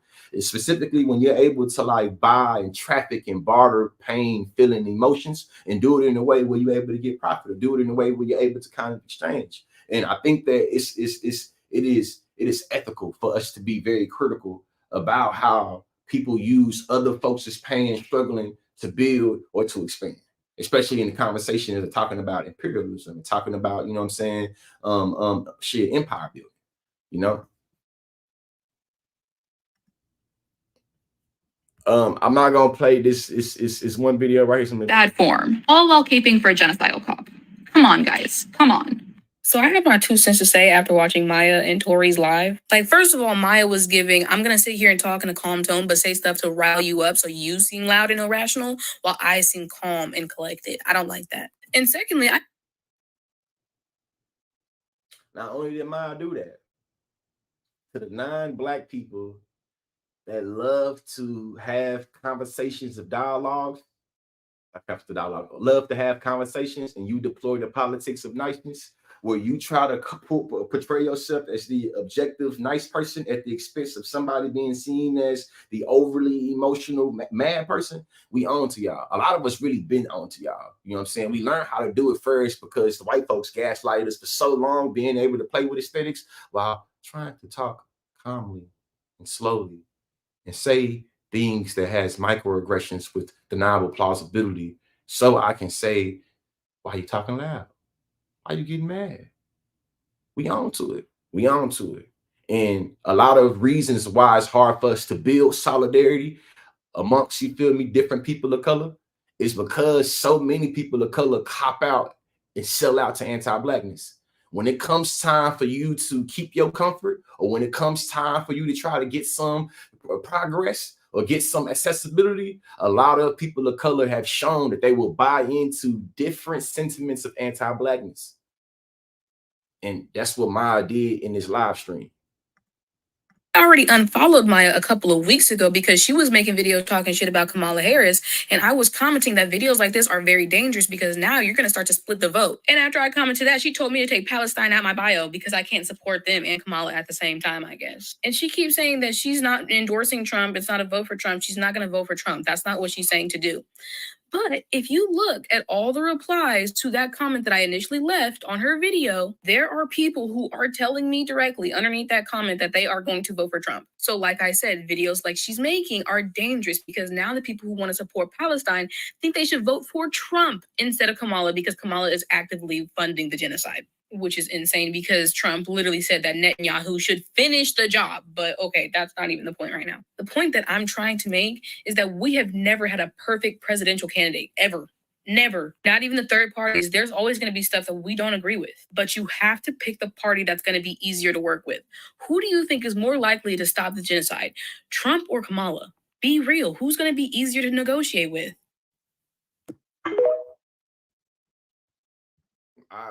Listen, I know it ain't cut and dry for a lot of different people, and that's fine. I know that's cut and dry for a lot of different people, and that's fine. Malcolm X, the great Malcolm X, once said the Battle of the Bullet. This is a speech that I think that we all should go back and visit. Man, I do not know how to say your name. See, I'm trying to spy. I ain't gonna act like an American. Yigwaba. Let me know when you're ready. Send me a little sign. Ain't come to can't cam up tonight, bro. That's cool. I'm gonna play one more clip and then bring you on, man. Then bring you on. I'm trying to actually end this live within the next 15 minutes, man. Let's see what happens. We'll see what happens. I think we probably have to do a part 2, and hopefully I'm gonna try to get some actual like set up me like a little panel or something, you know. I'm gonna keep it a bean as giving psyop. This Maya and Tory situation, not them two as individuals, but like the beef between Palestinian people on here and Black people on here is giving psyop. Who would benefit the most from us being divided? Be honest. I'm gonna give you a hint. It starts with a Z, or it can start with an I, and it ends with a real, even though we know that it's not. Okay, hello, y'all follow. It's taking everything in me not to break out my teacher spirit and tell y'all have to the end of the day to wrap this shit up and get it to fucking together. Because I don't know why y'all are even, like, it's just particular. One, Black people just in general do not have as much power as some people. I've seen the videos are trying to like make it seem like here, like, and again, like y'all put the entire weight of the American apparatus on Black people. That is always going to fail because we are oppressed here. You don't want to hear how I grew up. I know what it's like to be oppressed here. I grew up in the hood, and Palestinians have the right to be upset. Okay, we're not going to take that from them, and y'all can be upset without being anti-Black, and you can be upset and still be strategic. Because how the fuck are you going to further your cause if you're constantly bashing the people who you want to stand up and advocate with you? You sound ridiculous. It's ridiculous as the people saying that they're no longer going to support Palestinians or that they're going to take a step back from it. Like, I don't give a fuck what any individual Palestinian has to say. And it's not to say that y'all voices don't matter. It means that I don't care about you as individuals. Well, I do. Hear me. I care about the movement and what is happening to the people as a whole. You can get on here and show me a Palestinian saying the N-word and calling out every racial slur that they got. I really don't care, and that's not going to waver my support for Palestinians, because guess what? I'm not doing it because of individuals. I'm doing it because of the principle, the people as a whole. Matter of fact, I am going to call out my teacher spirit. Y'all got to the end of the motherfucking day. Get it together. All of y'all. Don't you make me pull out the t-shirt. Don't you make me pull out the t-shirt. How you doing? Doing all right, bro. Yeah. What are your thoughts, man? What are your thoughts? I was reading something earlier today about what Kamala was talking about the Freedmen Bureau and all that, and how a lot of this money that the states have came from our ancestors. They didn't have anything without free labor or without the labor inside of the prison system. And also for this cheap labor we've been doing before they even open up the borders for them to come in. So it's not like I'm saying, oh, they need to get out and this and that. It ain't about that. you know, because if I was stuck in a place and wanted to get out, I would want somebody to let me come in, but I wouldn't go to Palestine if they was in the position we in, getting done in. I wouldn't go over there and say, hey, you know, that's enough for you, and all the stuff that some of them is saying, not all of them, but so when she said, like when the female said that, I don't know if it's the same one that you talking about tonight, because the other one that I heard, I ain't never heard no Palestinian talk like that before. Like she was talking like she was straight up from the, you know, the gutter in the hood. Yeah. So I mean, I was some like, they grew up in the gutter. You feel me? Especially here in America. You know what I mean? A lot of Palestinians be really shit on side of black folks. You feel me? Struggling and doing X, Y, and Z. You know? right, but you know, it ain't good to blame other people. You know, I ain't gonna go to my neighbor house and be like, hey, bruh, they done raised up the rent. Like, bruh, they raised up the rent for me too. Yeah. So I ain't finna argue with you. You know, I feel you. You know, you want somebody to yell at, but don't yell at me, cuz. I gotta go to work. You know, I got to suffer too. So that's all I think we just need to try to like kind of understand one another. You know, they say, my bad, bro. I feel like I'm going too long. Nah, finish your thought. Finish your thought. Finish your thought. You came on. I came to give people. You know what I'm saying? You got it. Say what's on your mind, folks. You good? Okay, you remember the Kwa people? It was a native tribe.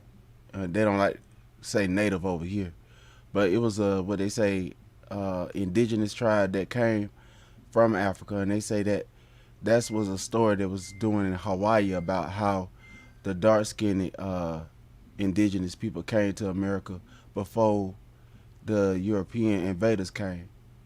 So, uh, and we had fought alongside the Seminole, and well, we became Seminole, you know that. Yeah. Shout out to the Gullah Geechee people, man. Shout out to the Gullah Geechee. And that's us. Down there in Tulsa, and how they shut us down and all that. I don't know, like, but see, the main media, they don't talk about stuff like this.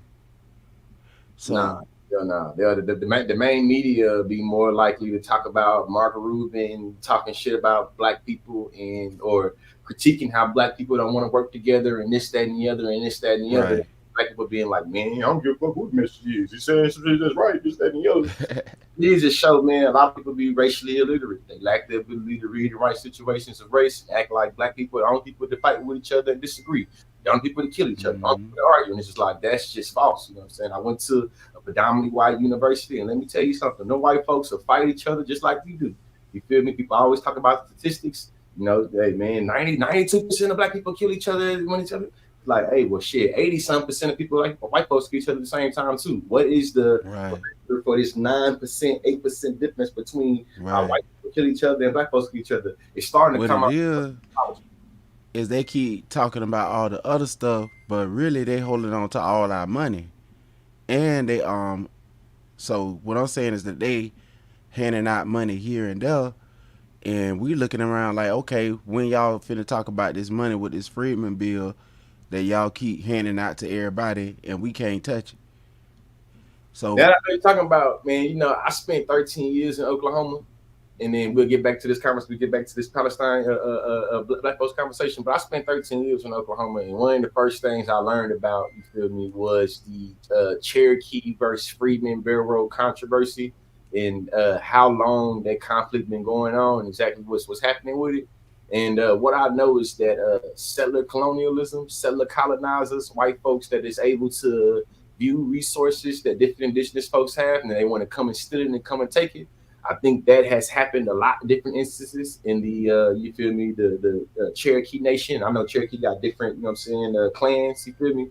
But it's like I know that it's a lot to under. Like, I've spent a whole nother video just on that, just thinking about that. You know what I'm saying? Especially, man, it's a lot with the Freedmen's Bureau. Man. It's a lot with the Freedmen's Bureau and the long controversial history and strenuous history they've had with trying to get, you know what I'm saying, benefits because they were owned by Cherokee or they married Cherokee or, you know what I'm saying? Nation. Different ways, you feel me? Different ways. So, man, definitely so dropping become them jewels. one nation.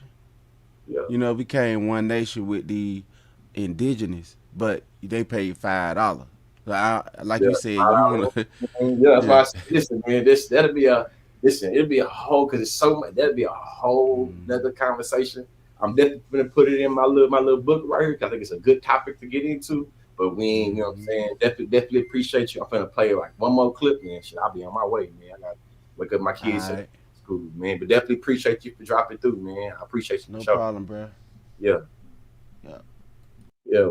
I think what bro was getting at a little bit is that the entire Western world bought into disregarding indigeneity and being able to dehumanize indigenous people, like the entire Western world, you know.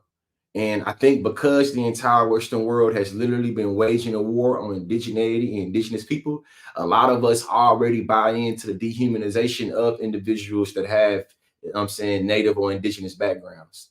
I think that when it comes to shit, Palestine or Congo or Sudan or Tigray or Hawaii, you feel me, or Haiti, you feel me? That's not necessarily Haiti because Haiti more, but you feel me? They ain't necessarily indigenous to there. They were brought there, and then indigenous people was kind of wiped out by the, you know what I'm saying, the enslavers, you feel me? And some of them moved in with that's a different story right there. But my point is that there are the entire Western world is structured by settler colonialism and different people of a European descent or different Europeans being able to come up into the Western world. And they use the word conquer.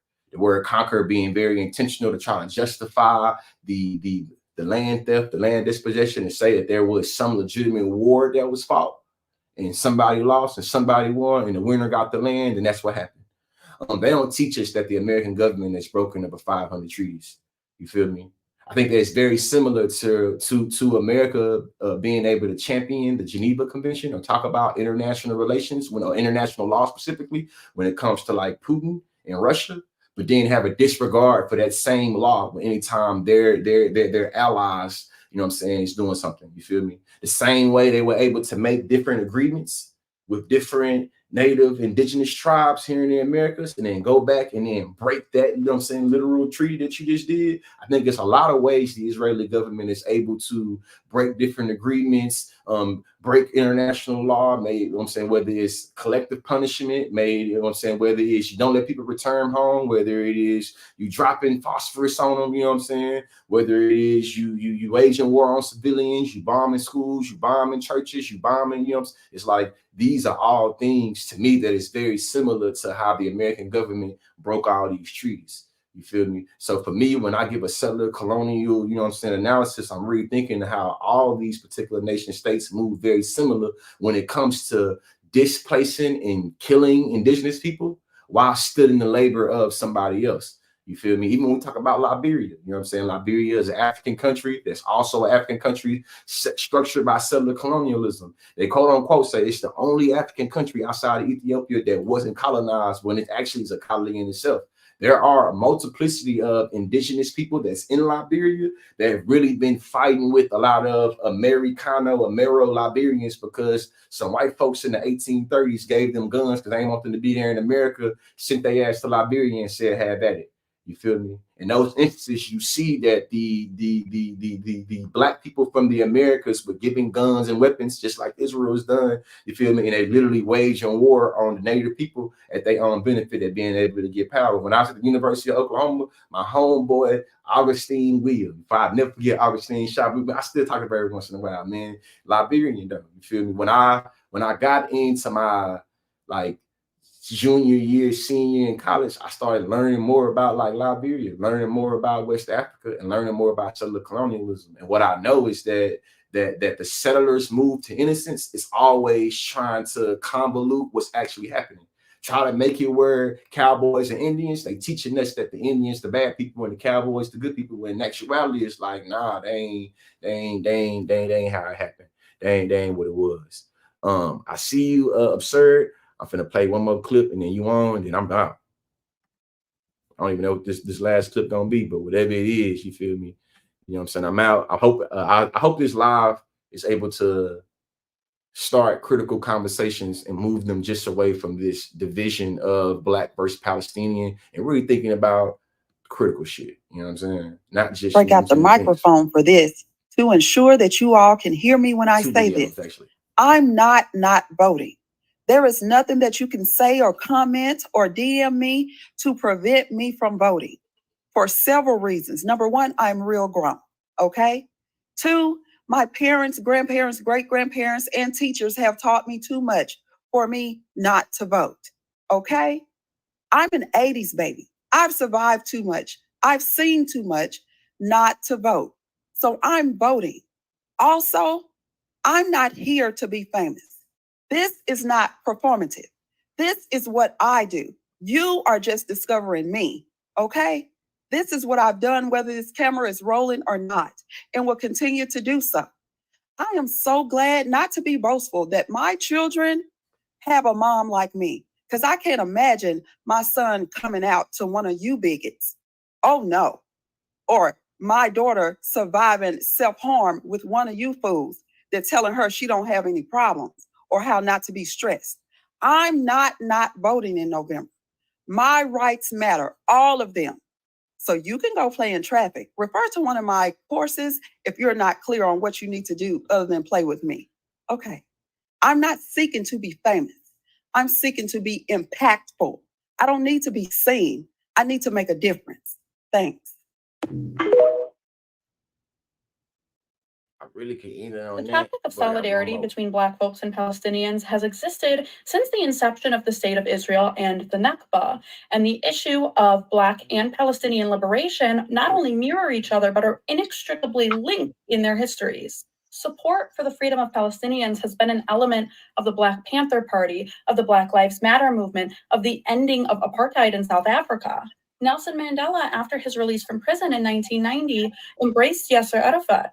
In 1997, he said, "We know our freedom is incomplete without the freedom of Palestinians." In the 1950s, Malcolm X was one of the first Black Americans to show support for the Palestinian cause and said Black Americans would show complete sympathy with the Arab cause. Several months before his assassination, he visited the Gaza Strip and was completely critical of Israel. The Black Panther Party considered Black Americans to be internally colonized and stated that Black Americans and Palestinians were essentially treated as third world peoples who were oppressed by colonialism and imperialism together. In more recent history, in 2014, in the Ferguson Uprising, Palestinians online showed support, expressed solidarity, and offered advice to protesters in Ferguson. And there were chants that gained prominence at this time. From Ferguson to Palestine, occupation is a crime. These liberation movements have been linked for decades. And this is one of the first times that we're seeing such a divide where we're being told that our values don't align with one another, and that is not the case. Both of these groups are aware that we're in a lose-lose situation with this current election. On one hand, we have Trump, who we are very aware is not good for Palestinians or for Black Americans. And on the other hand, we have Kamala Harris, who has also proven that she is not good for Palestinians or Black Americans. And we're sitting here so incredibly divided over what the right answer is when there's no clear answer for anybody. It doesn't turn out good for anybody. I mean, I have seen so much division on this app in the last couple of days. I think we need to sit down and have more open and honest conversations about how this election cycle impacts different minority communities. What? Yeah, definitely. It's like y'all mute my bad. See.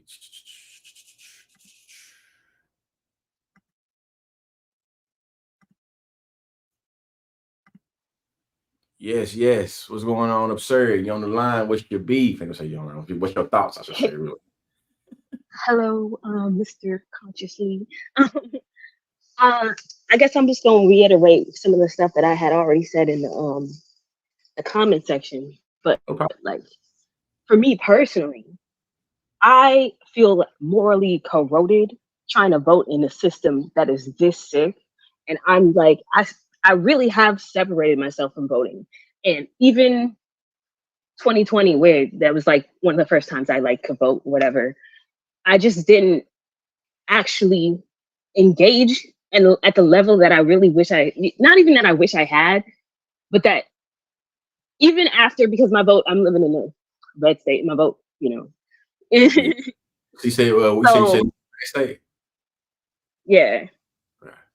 So it is what it is. But even like that kind of voting, like I was looking at the policies proposed, and I'm not really seeing, like, let me put it this way. I keep hearing people say, it's going to be so much worse under Trump, and I agree. But right now in my city, I see so much corruption happening right now. Not even corruption, but like I see the amping up of like local cop cities, the amping up of police forces, the budgets going up, and Trump isn't even in office. You know what I mean? So either way, the Democrats are handing, if the Republicans get into office, they're handing them this, already like politicized, very heated, very like, it's like it feels like you're about to throw a firecracker into a fireworks factory already. And so like I personally am like, I pulled myself out of voting because I'm recentering my energy on building community. So if I'm going to spend, let's say, 20 hours researching candidates, trying to pick the best person, like looking and being like an actual educated voter, voting down ballot, finding all the people, I'm going to spend that time talking to my community, building community, being like, hey, what can we do for each other right now? How can we do some kind of work exchange? Like building stuff like that over voting, because at this point it feels like, first off, I don't even want to do it. But also, also just like trying to get into like community. I feel like I'm spending time doing this thing, researching this thing I am morally opposed to. But I'm never going to be like, y'all don't vote. You know what I'm saying? At the same time, I will clearly articulate why I pull myself out of the voting scene, but I'm not going to be like, you now pull yourself out of the voting scene. Because to me, personally, I feel like voting, even if it's just a coping mechanism, like it's like it makes the helplessness feel a little bit less. Like I can do something, you know what I mean? And not many people can do anything else. Not many people have the energy, the time, the space, the bandwidth to try and build community. But they can, research a couple candidates or get a voting guide and do that. So, I'm not like, ooh, you're gonna vote, like, but at the same time, like, yeah. And I mentioned how they're doing over there. I was watching a freaking short from Amanda Seales, and or not a short, but a story, and she said Empire never like practiced something over there that they didn't intend to bring home. You know what I mean? Thanks. So it's like, why am I, if we're doing this under Biden right now, and Kamala, doesn't have any explicit, sentiments to change, it's like, what am I even doing? You know what I mean? I think that I used to feel that way. I used to feel that way too. But what I seen then in 2016 and Trump being able to get in office, because I know a little bit about like how different presidents have been able to appoint Supreme Court justices or support federal judges, I was alarmed, especially alarmed now seeing that Trump has not been in office for almost 4 years. But the decisions that he made by appointing those Supreme Court justices and being able to stack the Supreme Court while being more leaning Republican, that's what allowed for them to overturn Roe v. Wade, overturn, the Chevron decision, overturn affirmative action. And it's like that was one of the real consequences of election 2016 that still continues to impact us now. And then I started thinking about what I learned during like 1968. And what happened in Vietnam, and Lyndon B. Johnson stepped down because the Democrat Party felt like it was going to do shit and we lost. You feel me? And like when they lost, Nixon got in, and it really made it where like 40, I think it was I read that the Heritage Foundation started probably 25 people. It started during Reagan's time. Reagan was able to implement like 40% of what Heritage Foundation wanted him to do. And shit, Reagan was in office 40 years ago. I wouldn't thought of yet when Reagan was born, but I'm still being impacted by those policies that Reagan did. So I have to say something that I learned, you know what I'm saying, and really have to sit with is that regardless of who I want to win, or regardless if I don't care about who's wins, at the end of the day, I have to still abide by whatever policies, laws, legislation the people in practice be able to send out. And what I know as a Black person is that we're going to be the people that's going to be disproportionately impacted by whatever laws they pass, may it be about health, education, policing, or, you know what I'm saying, don't matter. So for me, it's still, you know what I'm saying, more now thinking about, well, if I know regardless of who's in office, I have to abide by these laws, I have to abide by this, that, and the other, or I can go to jail or pay a fine or this. Now I want to influence who gonna be, you know what I'm saying, pushing the policy, because the policy's gonna get pushed regardless. Like I know like for me, it's like once I accepted that politics happen regardless, and me being an ethical, moral, you know what I'm saying, adjudicator, or being an ethical, moral, you know what I'm saying, decision maker, it doesn't stop the politics. You know what I'm saying? And for real, that's not is like shit. Once I really seen like, so y'all don't agree on nothing, but y'all agree to ban TikTok. Interesting. What I pulled up right here is a little something I seen actually before we got on this live, is a infograph, you feel me, that's able to illustrate how much non-voters impact the presidential elections, going all the way back to the president election of 1976. And what we see is that the most popular result all the way up until 2020 was most Americans, always down there, at least 40%, really didn't vote at all. You feel me? 2020 was the first time we seen that it was, you know what I'm saying, a 33% not vote. But for me, it's really thinking about, like, you know what I'm saying, shit, I got family members, homegirls. I live in Texas. If something was to happen to them in terms of they get a pregnancy they don't want, they gotta travel far, you feel me, to be able to go get it, and they still gotta risk a whole bunch of other criminality to do it, all because of who's in office here. So for me now, I think about very critically about how we are able to influence. I say influence because, like, I agree with you. It's like we're gonna be suffering, but it's like you get to dictate how that suffering happens a little bit.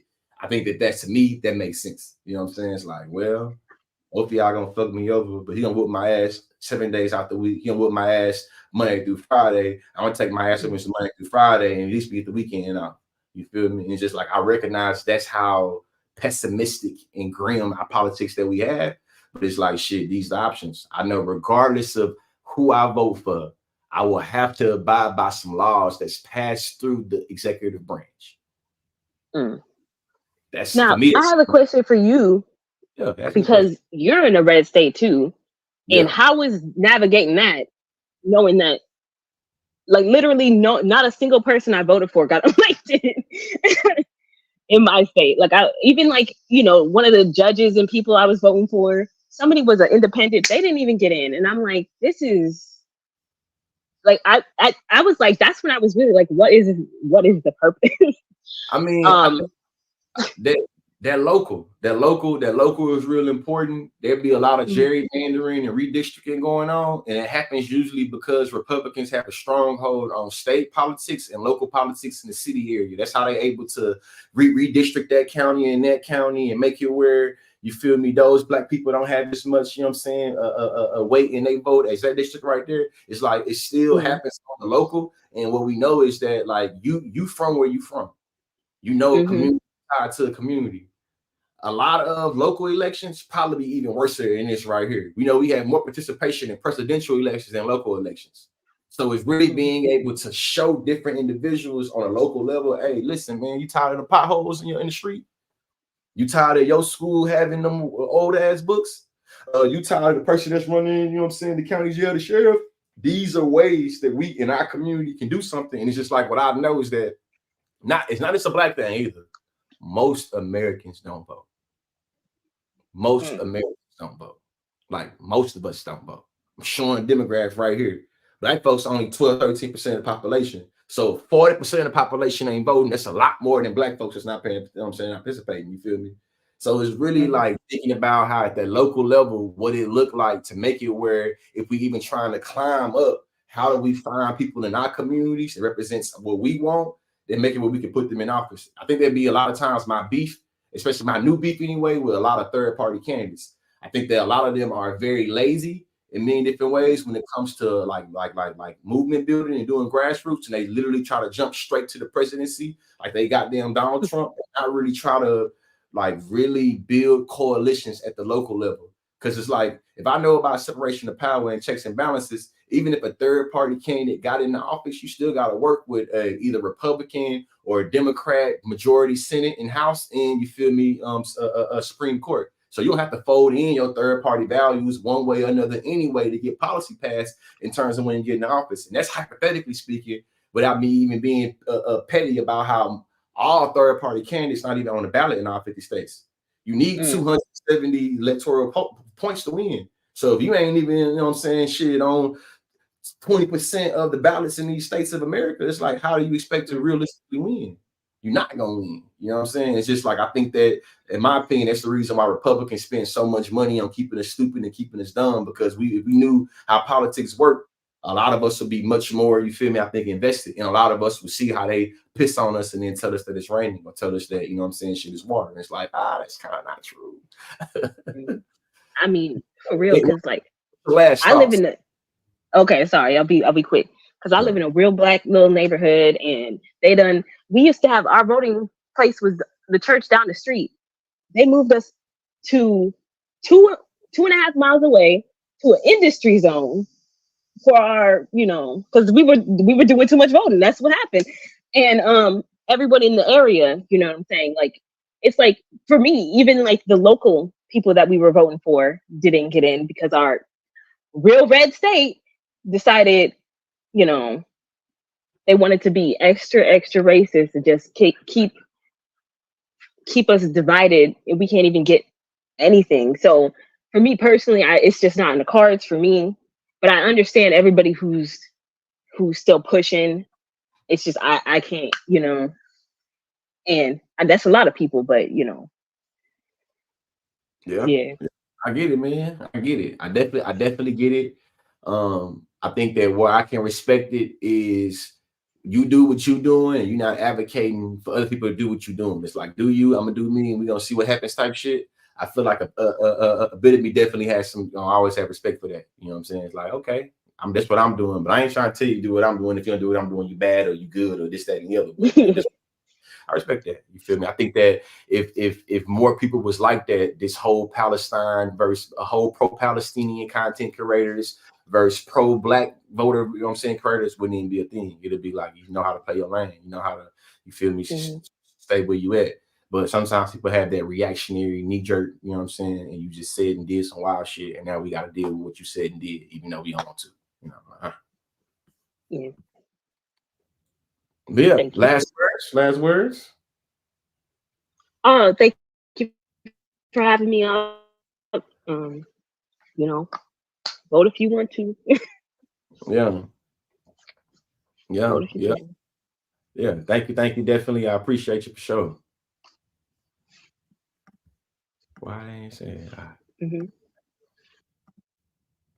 Yes, man. I just want to bring this back up one more time and just leave us with moving with love and intention and care, and always being mindful of misinformation and the bullshit. There's always individuals that benefit from us being caught up on misinformation and bullshit.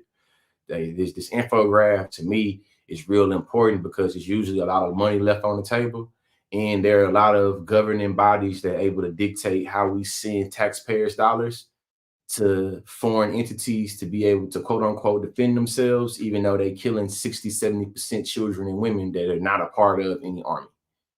When we're thinking about how, CRT and Black history and diversity, equity, inclusion is being targeted in policy, remember this right here. A lot of us watch what happens in politics like sports. A lot of us have been indoctrinated to view politics like sports. Voting ain't the end all be all. I don't think that. I also think that politics is not merely defined by voting. There are a lot of individuals and entities that impact legislation and policy, and they ain't necessarily voting. You feel me? Or how they influencing is not voting. It's because Congress said corporations are people and money is speech. And then corporations are able to pay all the big money to Congress and to different senators and different legislators to get the regulations and the policies they want to be able to make sure their industry keep on going. You know, that's the reality. And if we can't get to the reality gonna get to us, man. The reality gonna get to us. Education is elevation. I really, really, really, really, you know what I'm saying, appreciate you. There have been a lot of scams going on and a lot of finessing going on, specifically when it comes to voter registration. If you somebody that's already made the decision you're gonna vote, I definitely want to encourage you to check your voter registration. Make sure, you know what I'm saying, you still registered. And again, the end all be all ain't voting, man. Like there are still a lot of things you can do for different causes and issues that necessarily doesn't start or end with voting. Voting is just a part of the advocacy, you know. Man, it is what it is. You know, make sure you check it. And